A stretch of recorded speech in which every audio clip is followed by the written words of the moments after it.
اعوذ باللہ من الشیطان الرجیم بسم اللہ الرحمن الرحیم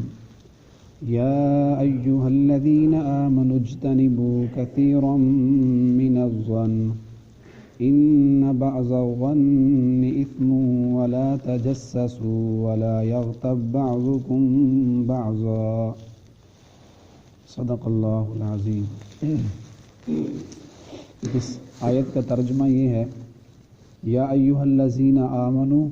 اے ایمان والو، اجتنبوا کثیرا من الظن، بہت زیادہ گمان کرنے سے بچا کرو،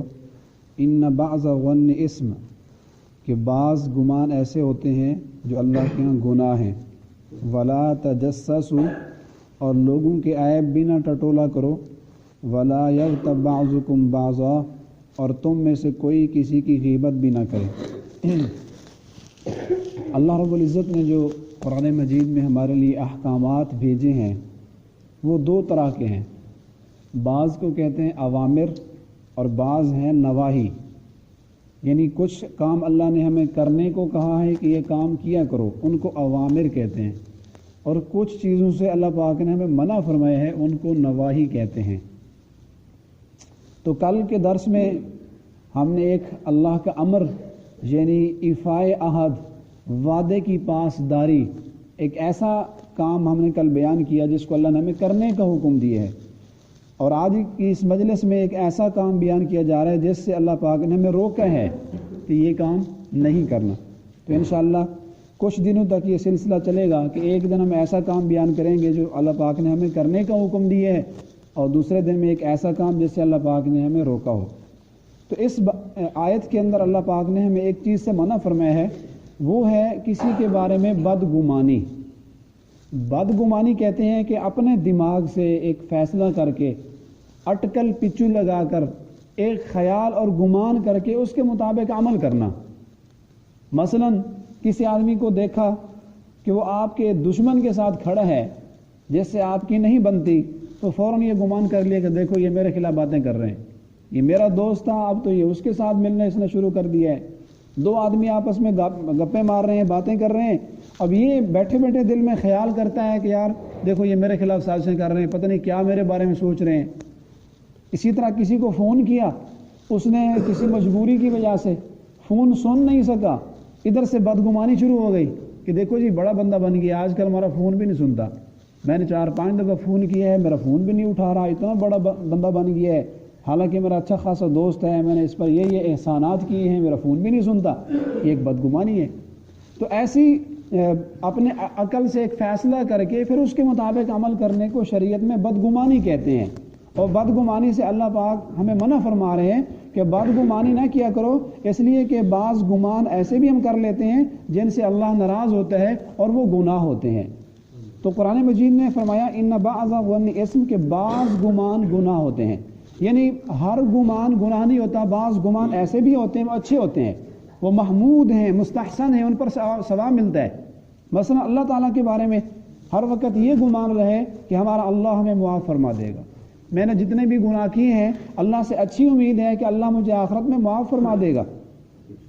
جیسا کہ ایک روایت میں بھی آتا ہے کہ اللہ تعالیٰ آخرت والے دن 2 آدمیوں کو بلوائیں گے جو جہنم میں جل رہے ہوں گے، تو جب اللہ کے سامنے آئیں گے تو وہ امید لگا کر آئیں گے کہ اللہ تعالیٰ نے ہمیں شاید جہنم سے نکال لیا ہے۔ جب اللہ کے پاس پہنچیں گے تو اللہ تعالیٰ فرمائیں گے چلو دوبارہ اپنے آپ کو جہنم میں ڈال دو، دوبارہ جہنم میں چلے جاؤ۔ اب ان 2 میں سے ایک آدمی تو کھڑا رہے گا اور ایک دوبارہ اپنے آپ کو جہنم میں ڈالنے کے لیے چلا جائے گا، تو اللہ تعالیٰ فرمائیں گے بھی اس کو بھی واپس بلا لو۔ جب وہ آئے گا تو اللہ تعالیٰ دونوں سے وجہ پوچھیں گے کہ جب میں نے تمہیں کہا دوبارہ جہنم میں چلے جاؤ، جو کھڑا تھا اللہ اس سے پوچھیں گے تو کھڑا کیوں رہا، اور جو چلا جائے گا جہنم میں ڈالنے کے لیے اس سے اللہ پوچھیں گے تو چلا کیوں گیا۔ تو جو جا رہا تھا وہ کہے گا اللہ میں تو اس وجہ سے جا رہا تھا، میں نے کہا ساری زندگی میں نے اللہ کی نافرمانی کی ہے، کبھی اللہ کا حکم مانا ہی نہیں ہے، آج اللہ تعالیٰ براہ راست مجھے ایک چیز کا حکم دے رہے ہیں، میرے سامنے بیٹھے ہیں، مجھے کہہ رہے ہیں کہ اپنے آپ کو جہنم میں ڈال لو، تو مجھے شرم آئی، میں نے کہا چلو اللہ کا ایک حکم تو مان ہی لوں۔ اور جو کھڑا رہا اس سے اللہ تعالیٰ پوچھیں گے بھی جب میں نے آپ کو کہہ دیا کہ جہنم میں چلے جاؤ پھر کھڑا کیوں رہا، وہ کہے گا اللہ مجھے آپ سے اچھی امید تھی کہ جب مجھے اللہ نے جہنم سے نکال لیا ہے تو اب اللہ مجھے جہنم میں نہیں ڈالے گا، تو میں تو آپ کی معافی کی امید لگا کے کھڑا رہا، اچھا گمان کر کے کھڑا کہ اللہ مجھے جہنم میں نہیں ڈالے گا، تو اللہ فرمائیں گے ان دونوں کو جنت میں بھیج دو۔ تو اللہ تعالیٰ سے تو ہر وقت ہمیں یہ گمان رکھنا ہے کہ ہمارا اللہ ہم سے راضی ہے۔ شیطان بسا اوقات وسوسے ڈالتا ہے، بدگمانیاں ڈالتا ہے اللہ تعالیٰ کے بارے میں بھی، کیا اتنے تو نے گناہ کر لیے ہیں اب اللہ تجھے معاف نہیں کرے گا، اس کو مایوسی بھی کہتے ہیں، یہ اللہ کے بارے میں بدگمانی بھی ہے۔ اللہ فرماتے ہیں انا عند ظن عبدی بی، میں تو اپنے بندے کے گمان کے مطابق فیصلہ کرتا ہوں، جو آپ اللہ سے گمان رکھیں گے ویسے ہی فیصلہ ہوگا۔ جیسا کہ بنی اسرائیل کے دو آدمیوں کے واقعہ آتے ہیں حدیث میں بخاری شریف میں، کہ دریا کے اندر طغیانی تھی، سمندر میں طغیانی تھی، یعنی پانی اپنے جوش پر تھا، تو ایک آدمی کشتی لے کر آیا، اس نے گزارنے چاہی، تو کسی نے کہا بھائی دریا میں طغیانی ہے، ابھی کشتی نہ ڈالو ڈوب جاؤ گے، کشتی ڈوب جائے گی۔ تو اس نے کہا جو چاہے گا اللہ ہوگا، خیر ہے انشاءاللہ، جو اللہ چاہے گا وہی ہوگا۔ تو اس نے کشتی ڈال دی اور جہنم میں اس میں سمندر میں ڈوب گیا۔ ایک دوسرا آدمی آیا، اس کو بھی لوگوں نے روکا، بھائی کشتی نہ ڈالو، دریا میں طغیانی ہے، پانی بہت تیز ہے، ڈوب جاؤ گے۔ اس نے کہا میرا اللہ مجھے پار کرے گا، تو حدیث میں آتا ہے وہ پار ہو گیا۔ اب ان دونوں آدمی میں فرق کیا ہے؟ ایک آدمی نے کہا جو اللہ چاہے گا، تو اللہ نے کہا میرا فیصلہ یہی ہے کہ پھر آپ کو میں پانی میں ڈبو دوں گا، اور دوسرے نے اللہ سے یقین رکھا، حسن ظن رکھا کہ نہیں میرا اللہ میرے سے راضی ہے، اللہ مجھے پار کروائے گا، اللہ نے اس کے گمان کے مطابق فیصلہ کیا اور اس کو پار کروا دیا۔ تو حدیث میں آتا ہے حسن ظنی من حسن العبادہ، کہ اگر آپ کسی سے اچھا گمان کر لو گے تو یہ بہترین عبادت ہے، اس پر آپ کو ثواب ملے گا۔ شاہ عبد الغنی پھول پوری رحمہ اللہ ایک بہت بڑے اللہ کے ولی ہیں، وہ فرماتے ہیں یہ بدگمانی کرنے والا آدمی کتنا احمق ہے، کہ حدیث میں آتا ہے کہ جو آدمی کسی کے بارے میں بدگمانی کرے گا تو اللہ خود قیامت والے دن مقدمہ دائر کریں گے اور اس بدگمان کو کہیں گے کہ تو نے جو یہ بدگمانی کی تھی اس پر دلیل دے، اس پر گواہ پیش کر، تو نے جو فلاں آدمی کے بارے میں یہ فیصلہ کر لیا تھا کہ یوں ہے یہ برا ہے، ایک آدمی بات کر رہا تھا تو نے کہا نہیں یہ جھوٹ بول رہا ہے، اس نے کہا میں آؤں گا، تو نے کہا تھا نہیں نہیں یہ نہیں آئے گا مجھے پتہ ہے، تو نے جو بدگمانی تھی تیرے پاس اس کی کیا دلیل ہے؟ تو وہ فرماتے ہیں عبد الغنی پھول پوری رحمہ اللہ کہ یہ احمق ہے بدگمانی کرنے والا، اللہ کا مقدمہ اپنے گلے میں ڈال لیتا ہے کہ قیامت والے دن اللہ اس سے مقدمہ کر کے دلیل پوچھیں گے، وہاں کیا دلیل دیں گے اللہ کو؟ تو اگر اسی گمان کو یہ اچھا گمان کر لیتا کہ نہیں یار بہت اچھا بندہ ہے، میں نے کئی دفعہ اس سے معاملہ کیا ہے، اس کا لین دین اچھا ہے اور یہ ماشاءاللہ بات بھی سچی کرتا ہے، وعدے کا پابند ہے، نمازی ہے، اچھا بندہ ہے، یہ گمان کر لیں گے تو اس کو ثواب مل جاتا، لیکن بجائے ثواب کے اپنے گلے میں ایک ایسی بات ڈال لیتا ہے، ایسا مقدمہ ڈال لیتا ہے جو آخرت میں اللہ تعالیٰ نے اس کے بارے میں دلیل مانگنی ہے۔ تو اللہ پاک نے ہمیں اس آیت میں اس بدگمانی سے روکا ہے کہ جب تک کسی معاملے کی تحقیق نہ ہو، اس کا بہترین حل تو یہ ہے کہ جس آدمی سے ہمیں اس طرح کا معاملہ ہو گیا ہے تو اسی آدمی کو ہم مل لیں، اس سے وضاحت پوچھ لیں کہ یار آپ کے بارے میں مجھے اس طرح خیال آ رہا ہے تو حقیقت کیا ہے، لیکن ایسا نہیں ہوتا، شیطان ہمیں اس آدمی کے پاس وضاحت کے لیے تحقیق کے لیے نہیں جانے دے گا۔ کیا ہوگا؟ اپنی مجلس میں بیٹھ کر، اپنے دوستوں میں بیٹھ کر اس بات کو بیان کرتے رہیں گے، دیکھو جی آج کل یوں کر رہا ہے وہ کر رہا ہے، تو اس کے خلاف سازشیں ہوں گی، اس کے اوپر تہمتیں لگیں گے۔ اگر ایسے بندے کے ساتھ بدگمانی کی جو قریبی رشتہ دار ہے تو اس سے وہ صلہ رحمی بھی ٹوٹے گی، آپس میں لڑائیاں ہوں گی، جھگڑے ہوں گے۔ تو علماء نے لکھا ہے کہ بدگمانی ایک ایسا گناہ ہے کہ اس کے اندر پتہ نہیں کتنے گناہ اس کے اندر آ جاتے ہیں، جیسے ایک نیکی کرنے سے 10 نیکیاں ملتی ہیں۔ تو میں ایک کتاب میں پڑھ رہا تھا کہ بدگمانی پر تو 10 گناہ بسا اوقات ہو جاتے ہیں، ایک گناہ میں 10 گناہ آ جاتے ہیں۔ صلہ رحمی ٹوٹی، لڑائیوں کی نوبت آئی، اور کسی کو ایذا دی، اس کے اوپر سازش کی، تہمت لگائی۔ غیبت تو پھر ہم کرتے ہی ہیں نا، جب بدگمانی ہوتی ہے اس کا اگلا سٹیپ، اگلا درجہ وہ غیبت ہوتی ہے کہ بدگمانی کر کے غیبت شروع کر دی۔ ایک مرتبہ نبی اکرم صلی اللہ علیہ وسلم اپنے گھر کے باہر تشریف فرما تھے، اپنی کسی گھر والی سے بات کر رہے تھے، تو ایک صحابی قریب سے گزرا، جب اس نے آپ کی طرف دیکھا تو آپ نے اس کو بلا لیا، فرمایا کہ بھائی تحقیق کر لو، یہ میری بیوی ہے، جس سے میں بات کر رہا ہوں یہ میری اہلیہ ہے، میری گھر والی ہے۔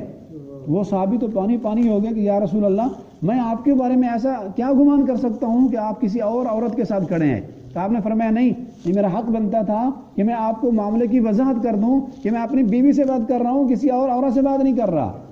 تو اس سے ہمیں ایک سبق یہ بھی ملتا ہے کہ کسی آدمی کو شک میں ڈالنا بھی نہیں چاہیے، کوئی ایسی بات کوئی ایسا کام بھی نہ کریں کہ دوسرے آدمی کو بدگمانی ہو. اگر ایسا کوئی بات مشکوک کام ہو گیا ہے تو فوراً اس کی وضاحت کر دیں, اس کو بتا دیں بھئی میری مراد یہ تھی, میری مراد یہ نہیں تھی جو آپ سمجھ رہے ہیں. شاہ عبدالعزیز محدث دہلوی رحمہ اللہ یہ بہت بڑے اپنے وقت کے محدث اور بہت بڑے عالم تھے. یہ جب جمعہ کے لیے آتے تھے تو لوگوں کا ہجوم ہوتا تھا ان کی زیارت کرنے کے لیے. چہرہ ان کا روشن تھا, اللہ کے ولی تھے. تو کچھ عرصے بعد ان کا معمول تبدیل ہو گیا. جب یہ جمعہ کے لیے آتے تو اپنے چہرے پر رومال ڈال دیتے تھے. تو انہیں کہ قریبی خادم تھا, اس نے کہا حضرت لوگ آپ کی انتظار میں ہوتے ہیں کہ آپ کا چہرے کو دیکھیں گے, زیارت کے ترستے ہیں, آپ اپنے اوپر رومال ڈال لیتے ہیں. تو چونکہ ان کا قریبی تھا تو حضرت ان کو فرمایا بھئی میں رومال اپنے چہرے پر اس لیے نہیں ڈالتا کہ لوگ میرا دیدار نہ کر سکیں, بلکہ میں رومال تو اس لیے ڈالتا ہوں کہ اللہ نے میرے دل کو آئینہ بنا دیا ہے. اب لوگوں کی اس میں روحانی شکلیں مجھے نظر آتی ہیں کہ کون کیسا ہے, کون انسان ہے, کون نیک کام کرنے والا ہے, کون گناہ گار ہے. تو میں اپنے آپ کو بدگمانی سے بچانے کے لیے اپنے رومال ڈال لیتا ہوں کہ نہ کسی کو دیکھوں گا, نہ کسی کے عیب میرے سامنے آئیں گے, نہ میں بدگمانی میں مبتلا ہوں گا. تو بدگمانی کے علماء نے بہت سارے نقصانات لکھے ہیں. سب سے بڑا نقصان تو یہ ہے کہ جس کے بارے میں ہم جو بدگمانی کریں گے اللہ ہمیں اسی میں خود کو مبتلا کر دیں گے. کسی کے بارے میں یہ سوچا کہ یہ برا ہے تو اللہ اس کو خود کو برا کر دے گا, کیونکہ اس کے بارے میں اس نے برا گمان کیا. اور دوسرا اس کا نقصان یہ ہے بدگمانی کا کہ یہ بندہ آہستہ آہستہ علماء سے, اولیاء اللہ سے, اپنے مشائخ سے دور ہو جاتا ہے.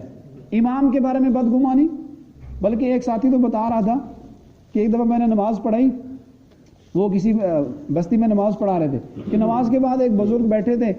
انہوں نے فتنہ کھڑا کر دیا بھائی اس نے وضو نہیں کیا, اس امام صاحب نے وضو ہی نہیں کیا, بغیر وضو کے نماز پڑھائی ہے. میں نے ان کو دیکھا ہے یہ چوبارے سے اوپر اترے ہیں, یہ واش روم میں گئے ہیں پر وضو بھی نہیں کیا. اور وہ مولوی صاحب بار بار کہہ رہے تھے بھائی میں اوپر گھر سے وضو کر کے اترا ہوں چوبارے سے, تو مجھے تھوک آئی ہوئی تھی, میں تھوک ڈالنے کے لیے وہاں گیا, تو یہ ایسا کیسے ہو سکتا ہے کہ میں نے وضو ہی نہ کیا ہو. اب اس بندے نے اپنے دماغ کے مطابق فیصلہ کر لیا کہ انہوں نے وضو نہیں کیا, نماز بھی نہیں پڑھی, اور فتنہ کھڑا کر دیا. اب وہ امام صاحب یہ کہہ رہے ہیں کہ میں نے تو صرف تھوک ڈالنے کے لیے گیا تھا. تو چاہیے تو یہ تھا کہ وضاحت کر لی جاتی اور اس سے پوچھ لیا جاتا کہ بھی آپ لگتا ایسے ہے کہ آپ تقاضے کے لیے گئے, آپ نے وضو نہیں کیا. لیکن خود ہی دماغ سے فیصلے ہو گئے, خود ہی الزامات شروع ہو گئے, خود اس پہ تہمتیں شروع ہو گئی. تو اس سے آدمی آہستہ آہستہ اپنے مشائخ علماء سے, اولیاء اللہ سے دور ہو جاتا ہے. اور اس سے بچنے کا علاج بھی علماء نے لکھا ہے. بہترین علاج تو یہ ہے کہ آدمی یہ دل میں تصور کرے کہ بھی اللہ پاک نے مجھے اس سے روکا ہے.